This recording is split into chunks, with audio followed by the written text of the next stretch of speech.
السلام علیکم ورحمۃ اللہ وبرکاتہ۔ بسم اللہ الرحمن الرحیم، الحمد للہ رب العالمین، والصلاة والسلام علی سید الانبیاء والمرسلین وعلی آلہ واصحابہ اجمعین۔ عزیزان گرامی، سب سے پہلے آئیے ہم اور آپ مل کر صاحب قرآن محمد الرسول اللہ صلی اللہ تعالی علیہ وسلم کی مقدس بارگاہ میں درود و سلام کا نذرانہ پیش کریں۔ پڑھیے اللہم صلی علی سیدنا و مولانا محمد وعلی آلہ واصحابہ بارک وسلم، صلو علیہ صلاۃ و سلام علیک یا رسول اللہ صلی اللہ تعالی علیہ وسلم۔ الحمدللہ، گزشتہ ہفتے سورہ فاتحہ کی ابتدائی 3 آیتوں کے متعلق کچھ گفتگو کرنے کی سعادت حاصل ہوئی تھی۔ آج انشاءاللہ الرحمن سورہ فاتحہ کی جو 4 آیتیں بچی ہوئی ہیں، ان آیات پر گفتگو ہوگی۔ اللہ تعالیٰ ارشاد فرماتا ہے، ایاک نعبد و ایاک نستعین۔ چلیے حصول برکت کے واسطے ابتدائی سے سورہ فاتحہ کو پڑھتے ہیں۔ الحمدللہ رب العالمین، تمام تعریفیں اللہ کے لیے جو سارے جہانوں کا پروردگار ہے، جو پوری کائنات کا مالک ہے، پرورش فرمانے والا ہے۔ الرحمن الرحیم، نہایت مہربان، ہمیشہ رحم فرمانے والا ہے۔ مالک یوم الدین، بدلے کے دن کا مالک ہے۔ امید ہے کہ ان تینوں آیتوں کا ترجمہ اور مفہوم آپ کے ذہن میں محفوظ ہوگا۔ ایاک نعبد و ایاک نستعین، تیری ہی عبادت ہم کرتے ہیں اور تجھ سے ہی مدد ہم مانگتے ہیں۔ اہدنا الصراط المستقیم، ہمیں سیدھے راستے پر چلا۔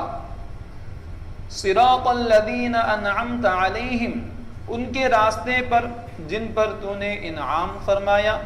غیر المغضوب علیہم ولا الضالین، ان کے راستے پر نہیں جو غضب کا شکار ہوئے، اور نہ ان کے راستے پر جو گمراہ ہے۔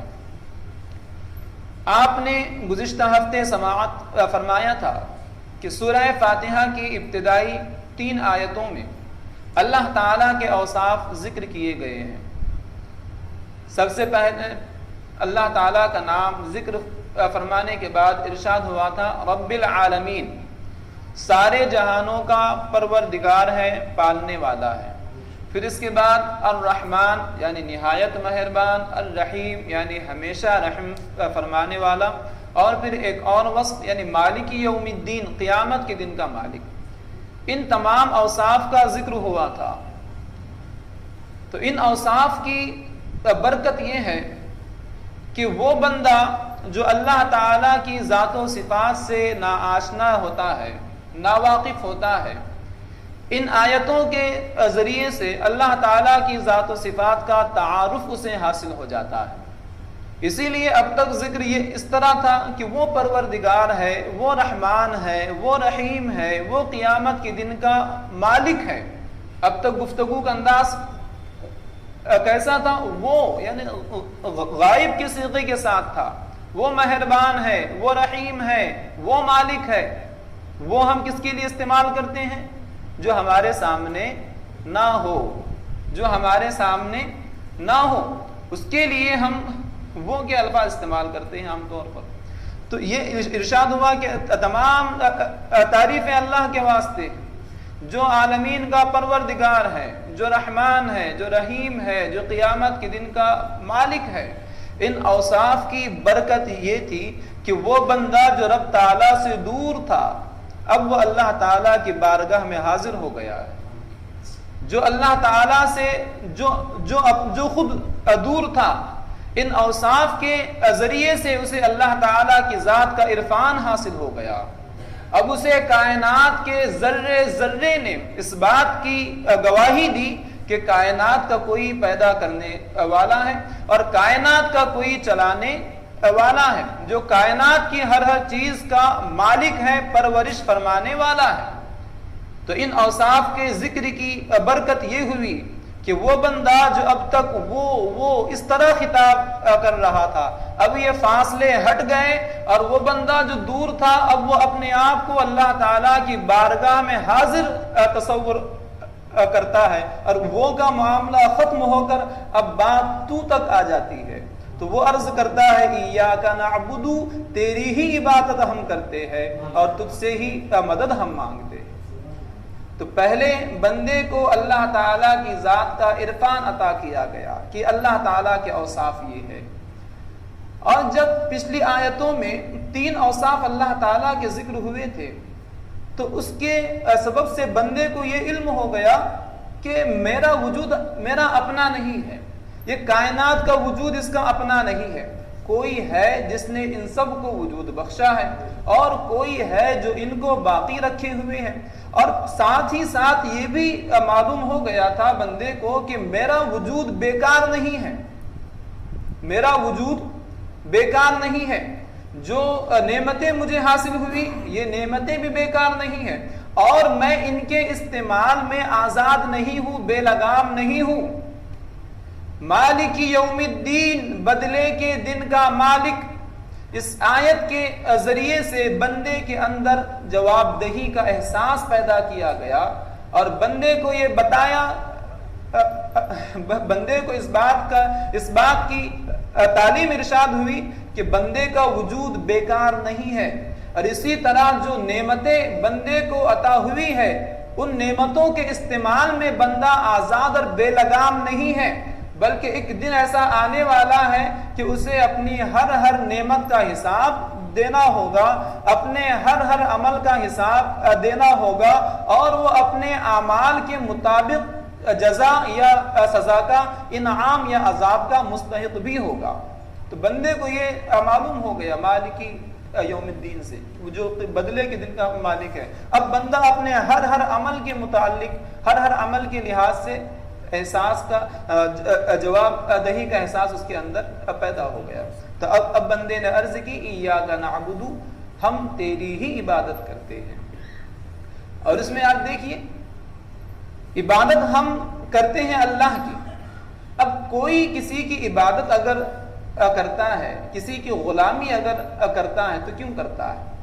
ایک تو اس لیے کہ پہلے اس کا ہم پر کوئی احسان ہو۔ اگر کوئی کسی کی تعریف بیان کرتا ہے تو کیوں کرتا ہے؟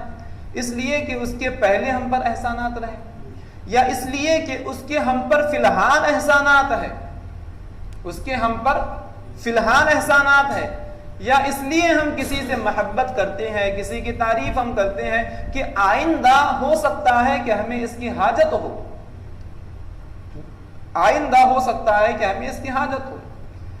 لیکن بندہ اگر اپنے حال کو دیکھے تو وہ گزرے ہوئے زمانے میں، موجودہ زمانے میں، آئندہ زمانے میں، ہر زمانے میں، ہر وقت وہ اللہ تعالیٰ کا محتاج ہے، اور اللہ تعالیٰ کی نعمتوں کا محتاج ہے۔ اسی لیے بندے نے عرض کی کہ الہ العالمین، ہم تیری ہی عبادت کرتے ہیں۔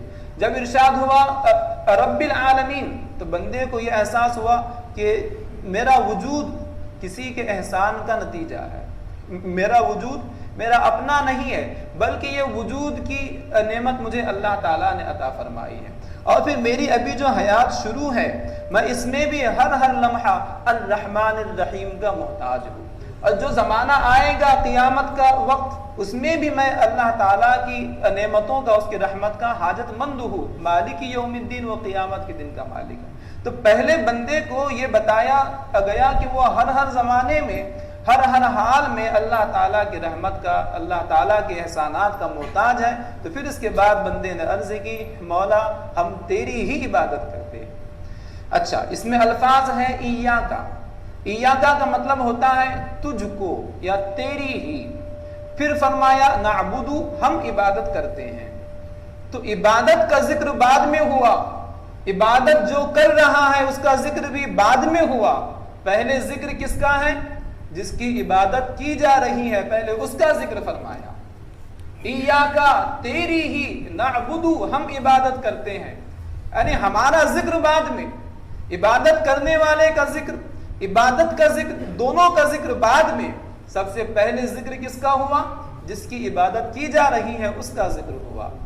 تو علماء کرام نے فرمایا کہ اس میں حکمت یہ ہے کہ بندے کو اس بات کی تعلیم ہو کہ عبادت، وہ اپنے آپ کو یا اپنی عبادتوں کو ہرگز نہ دیکھے۔ عبادتوں کا مقصد معبود کی رضا حاصل کرنا، کہ مولا ہم تیری ہی عبادت ہم کرتے ہیں۔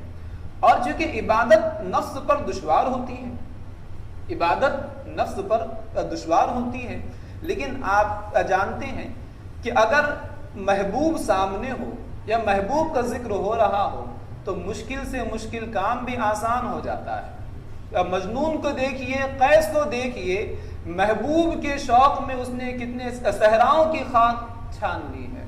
کسی نے اپنے محبوب کی خاطر کوہ کنی کی ہے، پہاڑوں کو تراش کے رکھ دیا ہے۔ تو محبوب اگر سامنے ہو، جس سے محبت ہے، اگر وہ سامنے ہو تو پھر مشکل سے مشکل کام بھی آسان ہو جاتا ہے۔ عبادت انسان کے نفس پر دشوار ہے، مشکل ہے، تو اس مشکل کو آسان کرنے کے لیے بندے کو یہ تعلیم دی کہ اپنی شاق اور مشکل عبادتوں کی طرف بعد میں دیکھنا، پہلے یہ دیکھو کہ کس کی عبادت تم کر رہے ہو۔ تو جس کی عبادت ہو رہی ہے پہلے ذکر اس کا ہوا، بعد میں عبادت کا اور عبادت کرنے والے کا ذکر ہوا۔ ایاک نعبد، تیری ہی عبادت ہم کرتے ہیں۔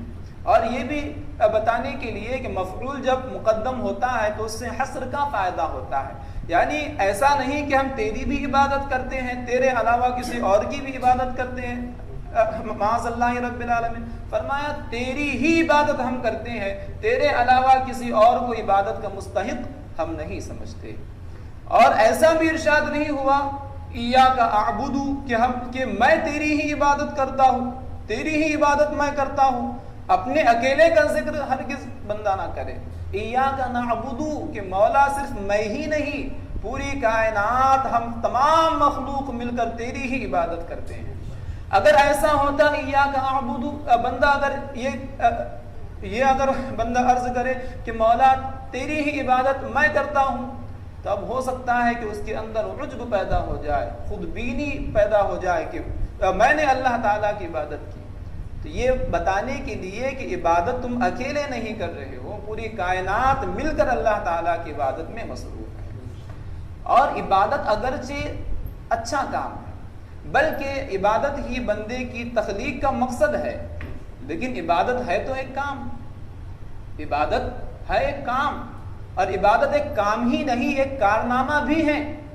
عبادت کام بھی ہے اور کارنامہ بھی ہے۔ انسان جب کارنامہ انجام دیتا ہے تو وہ اب اپنے آپ کو کام کے لائق سمجھنے لگتا ہے، اپنے آپ کو تعریف کا حقدار سمجھنے لگتا ہے۔ تو اس گمان کو زائل کرنے کے لیے اس کے فوراً بعد فرمایا کہ یوں عرض کرو وَإِيَّاكَ نَسْتَعِينُ کہ مولا ہم تیری ہی عبادت کرتے ہیں اور تجھ سے ہی مدد ہم مانگتے ہیں۔ یعنی ہماری یہ عبادت بھی ہمارا اپنا کام نہیں ہے، ہمارے اپنے اختیار کی بات نہیں تھی، وہ تو تیری امداد، تیری اعانت، تیری مدد ہمارے شامل حال رہی تو ہم عبادتوں کے قابل ہو سکے، عبادتوں کے انجام دینے کے لائق ہم ہو سکے۔ وَإِيَّاكَ نَسْتَعِينُ اور تجھ سے ہی مدد ہم مانگتے ہیں۔ اور یہ مدد مانگنا ہر کام میں ہے، چھوٹا کام ہو یا بڑا کام ہو، ہر جگہ بندے کو چاہیے کہ وہ صرف اور صرف اللہ تعالیٰ ہی سے مانگے، چھوٹا کام ہو یا بڑا کام ہو۔ اس کا خصوص استعانت کا، مدد مانگنے کا خصوصی تعلق عبادت کے ساتھ ہے، خصوصی تعلق عبادت کے ساتھ ہے۔ یعنی بندہ صرف اپنی عبادت کے بعد مطمئن نہ ہو جائے، بلکہ اس عبادت کی مقبولیت کے واسطے بھی اللہ تعالیٰ سے امداد طلب کرے کہ مولا عبادتیں تو ہم نے کی، اگرچہ یہ عبادت بھی ہمارے اختیار میں نہیں تھی، تو نے امداد فرمائی، تو نے رحمت فرمائی، عبادت کی توفیق ہمیں بخشی، توفیق کے ساتھ ساتھ عبادتوں کا شعور ہمیں بخشا، عبادت کرنے کے لائق تو نے ہمیں کیا، یہ سب تیری ہی امداد تھی، اب ان عبادتوں کو مقبول بھی فرما۔ وَإِيَّاكَ نَسْتَعِينُ یہاں سے یہ معلوم ہوا کہ بندے کو اپنی عبادتوں پر ہرگز اترانا نہیں چاہیے، اور عمل کرنے کے بعد عمل کے انجام سے غافل نہیں ہونا چاہیے۔ عبادتیں کرنے کے بعد بھی عبادتوں کی مقبولیت کی امید میں اللہ تعالیٰ سے دعائیں کرتے رہنا چاہیے۔ یہاں سے یہ معلوم ہوا کہ عبادتوں کے بعد میں دعا بھی کرنا چاہیے۔ یہ بھی معلوم ہوا کہ عبادت کے بعد دعا کرنا چاہیے۔ اسی طرح یہ بھی معلوم ہوا کہ اللہ تعالیٰ سے کچھ مانگنے سے پہلے عبادت کرنا چاہیے۔ دعا مانگنے کے آداب میں سے ایک ادب یہ بھی ہے کہ اگر آپ اللہ تعالیٰ سے کچھ مانگ رہے ہیں تو اس دعا سے پہلے کچھ صدقہ و خیرات کیجئے، کچھ عبادت اللہ تعالیٰ کی آپ کیجئے۔ اب کچھ عبادتیں تو ایسی ہیں جو صرف بندے اور رب کے بیچ میں رہتی ہیں، لیکن کچھ عبادتیں ایسی ہیں جس کا فائدہ بندے کے علاوہ دوسری مخلوق کو بھی پہنچتا ہے۔ جیسے مثال کے طور پر اگر کسی بندے نے 2 رکعت نفل ادا کی تو یہ اس کے اور اس کے رب کے بیچ کی بات ہے، لیکن اگر بندے نے صدقہ و خیرات کیا تو بندہ تو خود عمل کے انعام کا مستحق ہوا، ساتھ ہی ساتھ جو دوسری مخلوق ہے اس کو بھی اس عبادت کا فائدہ ہوا۔ تو بہتر یہ ہے کہ اللہ تعالیٰ سے کچھ مانگنے سے پہلے اللہ تعالیٰ کی عبادت کی جائے، اور وہ عبادت کرنا بہتر ہے جس کا فائدہ دوسری مخلوق تک بھی پہنچتا ہے۔ اس لیے دعا کرنے سے پہلے کچھ صدقہ و خیرات کرنا چاہیے، یہ دعا کے آداب میں سے ہے، اور اس سے دعا کی مقبولیت کی امید اور بڑھ جاتی ہے۔ وَإِيَّاكَ نَسْتَعِينُ، اور تجھ سے ہی مدد ہم مانگتے ہیں۔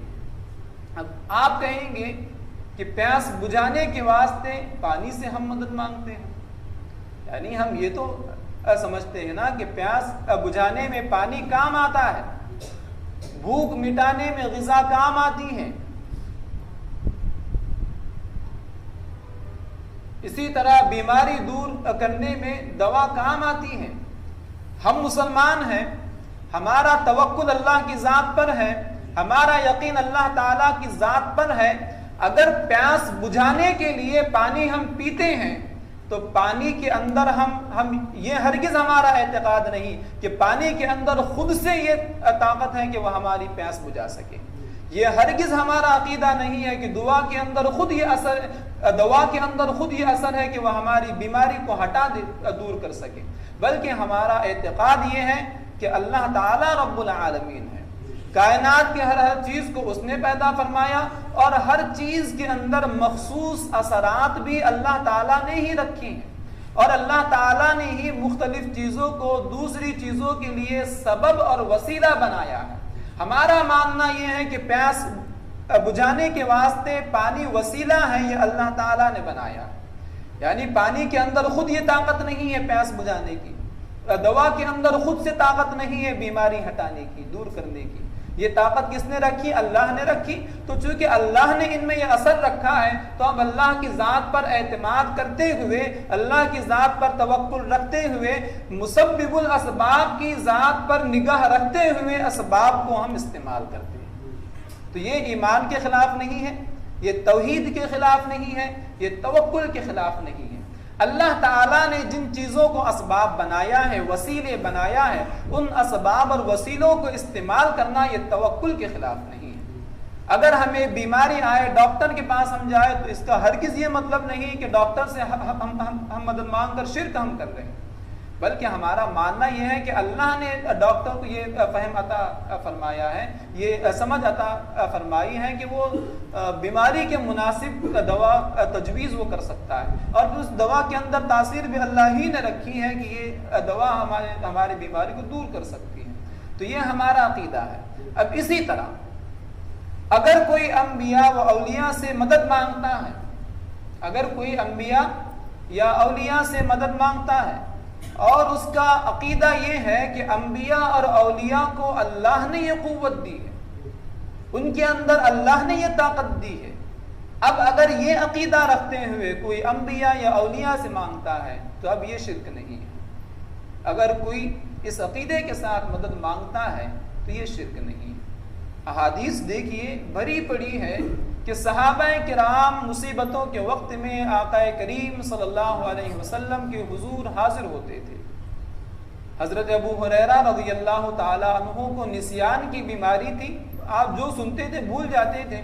آپ اس بیماری کے علاج کے لیے آقا کریم صلی اللہ علیہ وسلم کے پاس حاضر ہوئے، تو آپ صلی اللہ علیہ وسلم نے ہوا میں ایک مٹھی آپ نے بھری. حضرت ابو ہریرہ سے فرمایا ابسط رداءک، اپنی چادر کو پھیلا دو. پھر آپ نے ہوا میں مٹھی بھری، یہ بخاری شریف کی کتاب العلم کی حدیث ہے، اور وہ مٹھی آپ نے حضرت ابو ہریرہ کی چادر میں رکھ دی، اور پھر حضرت ابو ہریرہ کو حکم دیا کہ چادر کو اپنے سینے سے چمٹا لو. جیسے ہی آپ نے اس چادر کو اپنے سینے سے لگایا تو اللہ تعالیٰ نے بے مثال قوت حافظہ آپ کو عطا فرما دی. آپ خود یہ فرماتے ہیں کہ اس کے بعد سے کوئی چیز میں نہیں بھولا. حضرت قتادہ رضی اللہ تعالی عنہ کی آنکھ نکل کر باہر آ گئی تھی ایک جنگ میں. آپ آقا کریم صلی اللہ علیہ وسلم کے پاس حاضر ہوئے، آپ نے اپنے لعاب اقدس سے اسے چپکا دیا تو پھر اس کے بعد وہ آنکھ پہلی سے زیادہ روشن ہو گئی. تو یہ امداد ہے، یہ کیا ہے؟ امداد ہے. اور یہ ما فوق الاسباب امداد ہے. یعنی عام طور پر مخلوق میں یہ طاقت نہیں ہوتی ہے عام مخلوق، لیکن اگر آپ اللہ تعالیٰ کے محبوب بندوں کو ہمارے اور تمہارے اوپر اگر آپ قیاس کرتے ہیں تو یہ حماقت ہے. اس بنا پر اگر آپ اولیاء یا انبیاء سے مدد مانگنے کو شرک آپ کہتے ہیں کہ بھئی یہ ہم نہیں کر سکتے، عام انسان نہیں کر سکتے، تو انبیاء و اولیاء کو ہم عام انسان مانتے ہی نہیں. ہم انہیں اللہ تعالیٰ کے بندے مانتے ہیں، لیکن محبوب بندے مانتے ہیں. اب اللہ تعالیٰ نے ان سے راضی ہو کر انہیں اللہ تعالیٰ نے بہت سی قوتیں عطا فرمائی. یہ ہمارا عقیدہ ہے. اسی لیے اگر کوئی انبیاء یا اولیاء سے مدد مانگتا ہے، اور عام طور پر مسلمان اگر کسی صاحب مزار سے، اولیاء کرام سے کچھ مانگتے ہیں تو ان کا عقیدہ ہرگز یہ نہیں ہوتا ہے کہ یہ طاقت ان کی خود سے ہے، بلکہ وہ کیا کہتے ہیں کہ اللہ کے محبوب بندے ہیں. جس طرح ہم محتاج ہیں یہ بھی اللہ تعالیٰ کے محتاج ہی ہیں، لیکن اللہ نے انہیں طاقت عطا فرمائی کہ یہ ہماری مشکل کو دور کر سکتے ہیں، تو ہم ان سے اپنی مشکلوں میں فریاد کرتے ہیں. لیکن پھر بھی عوام کے لیے مناسب یہی ہے کہ اگر وہ اولیاء کرام کی مزارات پر حاضر ہوتے ہیں تو براہ راست اولیاء سے، صاحب مزار سے مانگنے کی بجائے وہ یوں عرض کریں کہ اے اللہ کے ولی ہمارے لیے دعا فرمائیے کہ اللہ ہماری اس مصیبت کو دور کر دے.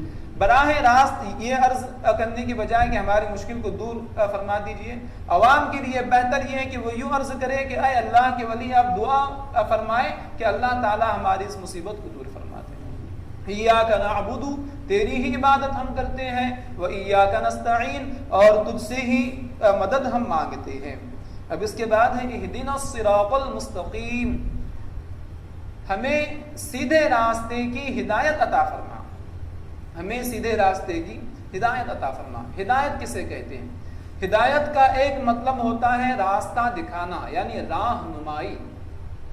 ہدایت کا ایک مطلب ہے راستہ دکھانا، راہنمائی. دوسرا مطلب ہے راستے پر ساتھ ساتھ لے کر چلنا، یعنی راہبری. راہبری، رہنمائی اور رہبری دونوں بھی معنی میں یہ استعمال ہوتا ہے.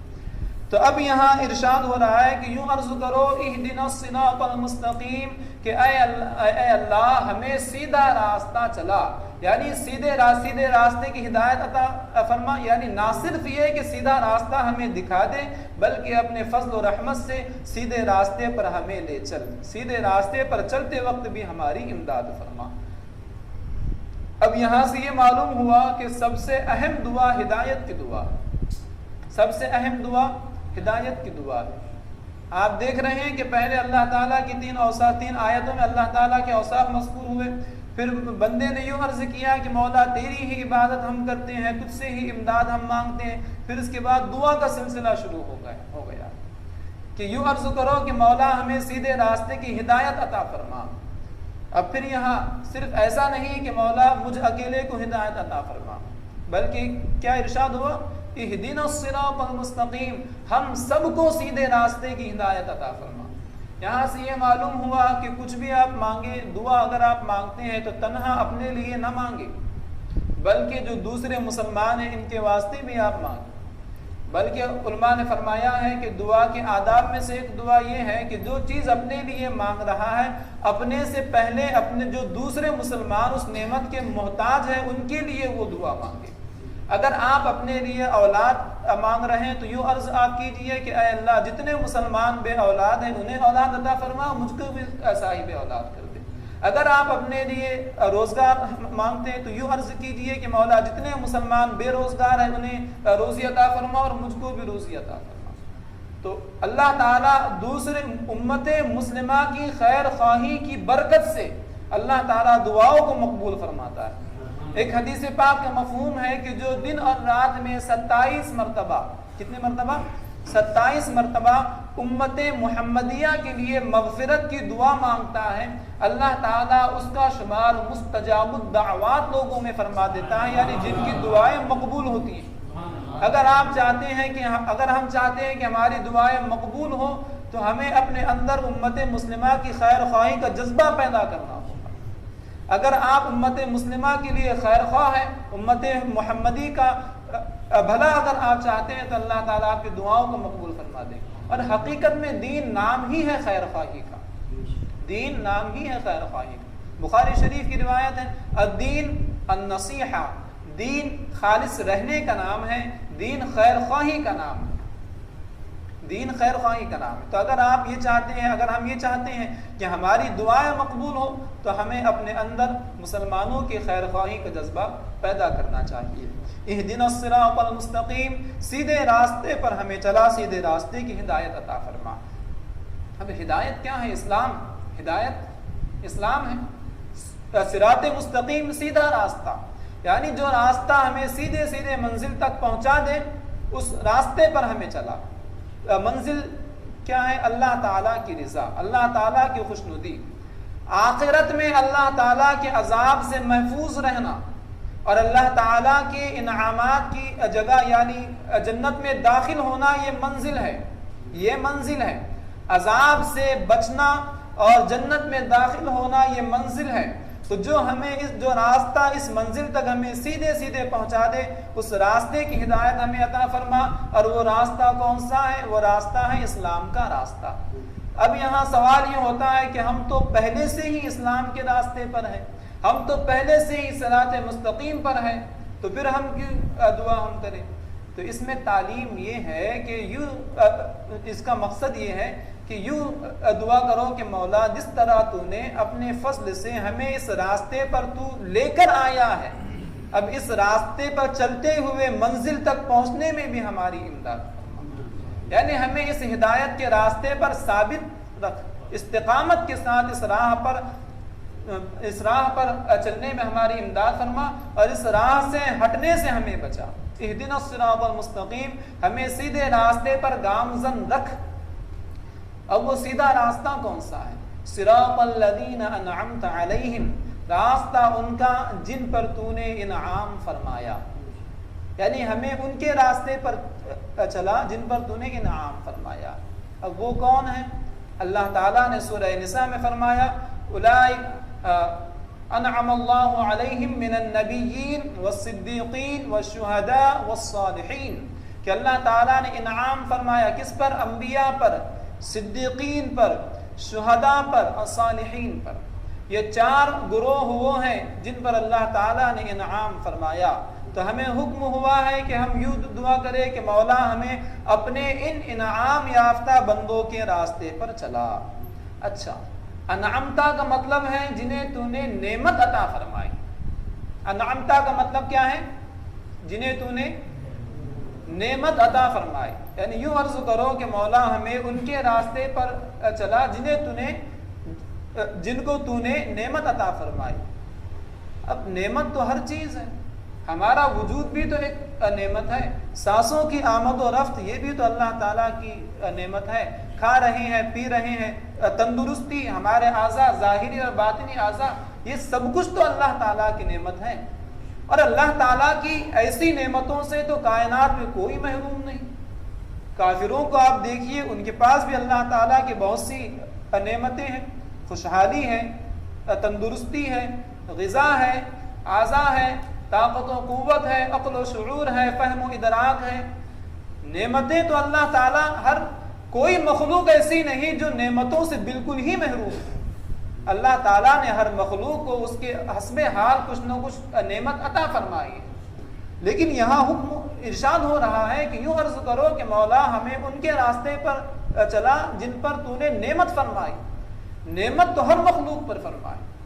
لیکن معاملہ یہ ہے کہ نعمتیں تو بہت سی ہیں، وجود خود نعمت ہے، ہوا، پانی، غذا، ہر چیز نعمت ہے، لیکن سب سے عظیم نعمت ہے اللہ تعالیٰ کی بارگاہ میں مقبول ہونا، اللہ تعالیٰ کی رضا، اللہ تعالیٰ کی خوشنودی اور اللہ تعالیٰ کی بارگاہ سے مغفرت کا حقدار ہونا، اللہ تعالیٰ کی بارگاہ کا مقرب اور محبوب ہونا، یہ مقام محبوبیت سب سے عظیم نعمت ہے۔ تو یہاں مراد یہ ہے کہ وہ افراد کہ جن کو تو نے اپنی سب سے عظیم نعمت یعنی اپنی رضا عطا فرمائی ہے، ان کا راستہ ہمیں عطا فرما۔ تو یہاں نعمت بول کر جو سب سے عظیم نعمت ہے وہ مراد دیا گیا کہ ہمیں سب سے عظیم نعمت کے حامل افراد کے راستے پر چلا، اور یہ بھی فرمایا انعمت علیہم، جن پر تو نے انعام فرمایا۔ اب آگے دیکھیے، غیر المغضوب علیہم، ان کا راستہ عطا فرما جن پر تو نے انعام فرمایا، ان کے راستے سے بچا۔ المغضوب علیہم، جن پر غضب کیا گیا، جن پر غضب کیا گیا، ولا الضالین، اور جو گمراہ ہے، جو تیرے انعام یافتہ ہے ان کا راستہ عطا فرما، اور جو غضب کے حقدار ہوئے، غضب کا شکار ہوئے اور جو گمراہ ہوئے، ان کے راستے سے ہمیں بچا۔ یعنی تیرے محبوبوں کا راستہ عطا فرما اور تیرے دشمنوں کا، تیرے نافرمانوں کے راستے سے ہمیں بچا۔ اب یہاں آپ نے ملاحظہ کیا ہوگا کہ اوپر کیا ذکر ہوا؟ جن پر تو نے انعام فرمایا، انعامتا، تو نے انعام فرمایا، تو نے انعام فرمایا۔ انعام کی جب بات آئی تو اللہ تعالیٰ کا ذکر ہوا، انعام کی نسبت اللہ کی طرف کہ جن پر تو نے انعام فرمایا۔ لیکن جب غضب کا اور گمراہی کا ذکر ہوا تو یہ ارشاد نہیں ہوا کہ جن پر تو نے غضب فرمایا یا جنہیں تو نے گمراہ فرمایا۔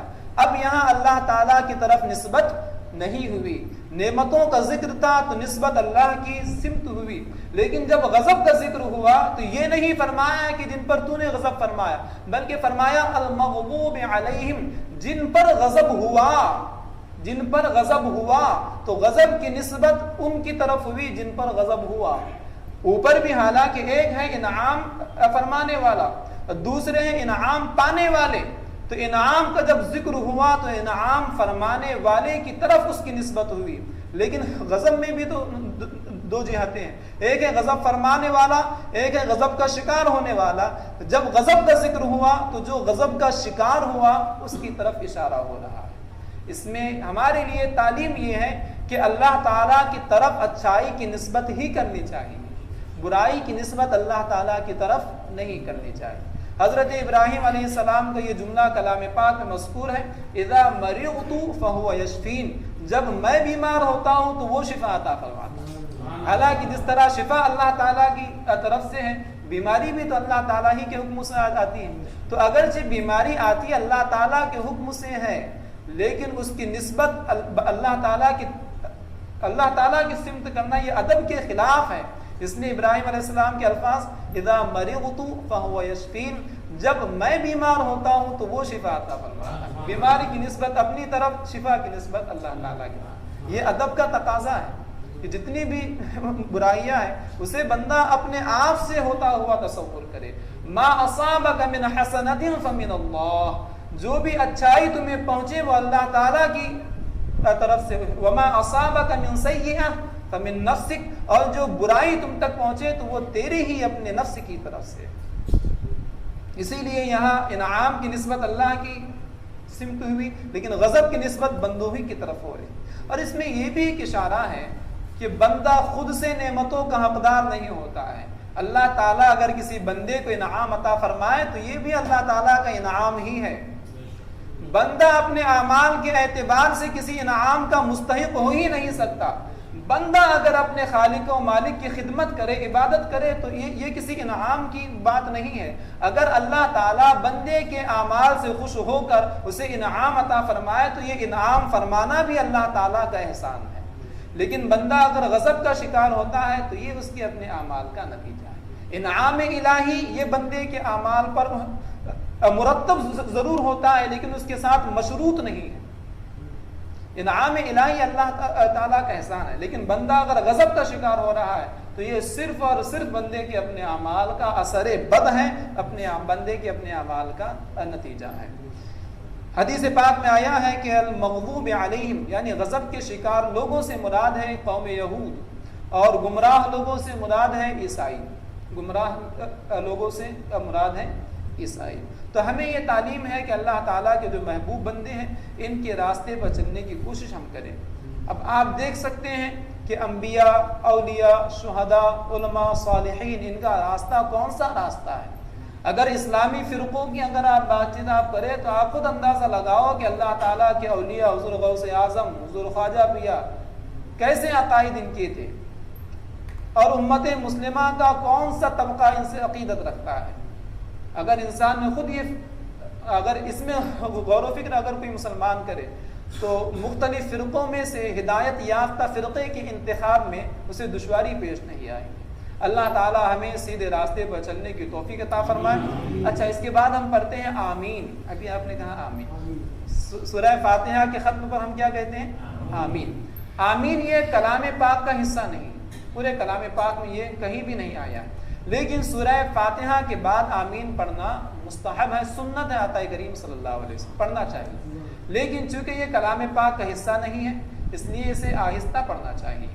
اور یہ آقا کریم صلی اللہ علیہ وسلم کے سورہ فاتحہ کے بعد آمین پڑھنے سے یہ سبق ہمیں ملتا ہے کہ دعا کے بعد آمین کہنا چاہیے. آمین کا مطلب ہوتا ہے الہی ایسا ہی کر، یا اے اللہ ہماری دعا کو مقبول فرما، یا اے اللہ ہماری امیدوں کو نہ توڑ. یا ایک مطلب یہ بھی ہوتا ہے کہ اے اللہ ایسا کرنے پر صرف تو ہی قدرت رکھتا ہے. تو دعا کے بعد آمین کہنا چاہیے. اب ایسا نہیں کہ اگر ہم اجتماعی طور پر دعا کریں تو اسی وقت ہم آمین کہیں، جیسا کہ عام طور پر امام صاحب دعا کرتے ہیں تو مقتدی آمین کہتے ہیں. اگر ہم اپنی انفرادی طور پر بھی دعا مانگ رہے ہیں تو اب بھی بہتر یہ ہے کہ ہر دعا کے بعد آمین کہنا چاہیے.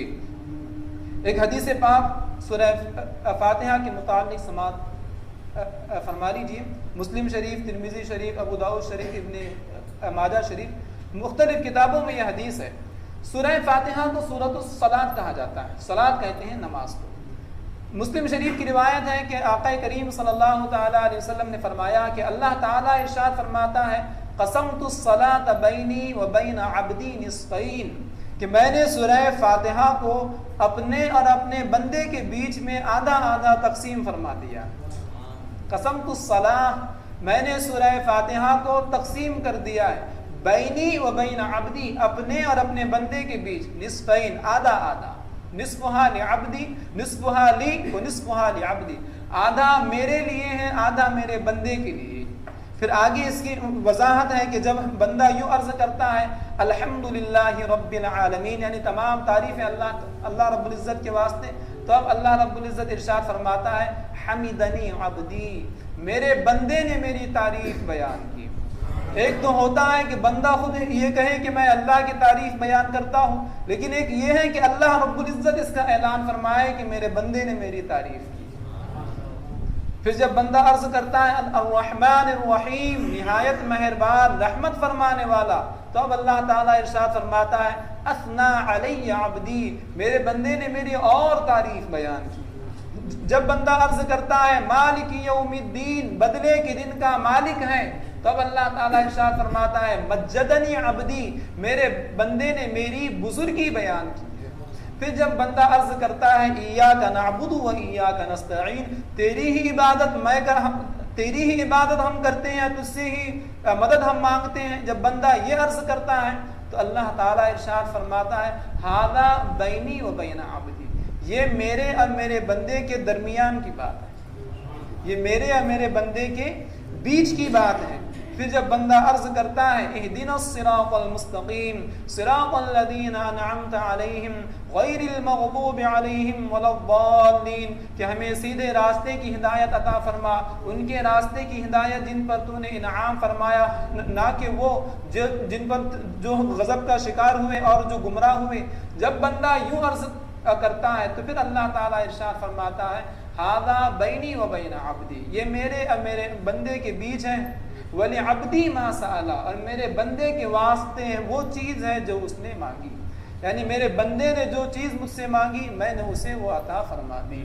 تو یہ اس صورت کا مقام ہے کہ ادھر بندہ اکیلا پڑھتا ہے لیکن ادھر اللہ تعالیٰ ہر آیت کے بعد ہر جملے کے بعد اللہ رب العزت اس کا جواب ارشاد فرماتا ہے۔ تو جب ہم سورہ فاتحہ ہم پڑھیں تو یہ تصور بھی ہم کریں کہ اللہ رب العزت ہماری ان گفتگو کا، ہماری ان باتوں کا، ان کلمات کا اللہ رب العزت اس طرح جواب عطا فرما رہا۔ اگر یہ تصور ہمارے اندر پیدا ہوگا تو بھی سورہ فاتحہ پڑھتے وقت خصوصی سرور اور کیف ہمیں حاصل ہوگا۔ سورہ فاتحہ کو بخاری شریف کی روایت کے مطابق آقا کریم صلی اللہ علیہ وسلم نے کلام پاک کی سب سے عظیم سورت فرمایا ہے۔ تو یہ سورت الحمدللہ حفظ تو آپ سب کو ہی ہوں گی۔ کوشش یہ کیجئے کہ اس کا مطلب، اس کے معانی بھی ہمارے ذہن میں نقش ہو جائے۔ انشاءاللہ الرحمن آئندہ اتوار سے سورہ بقرہ پر گفتگو شروع ہوگی۔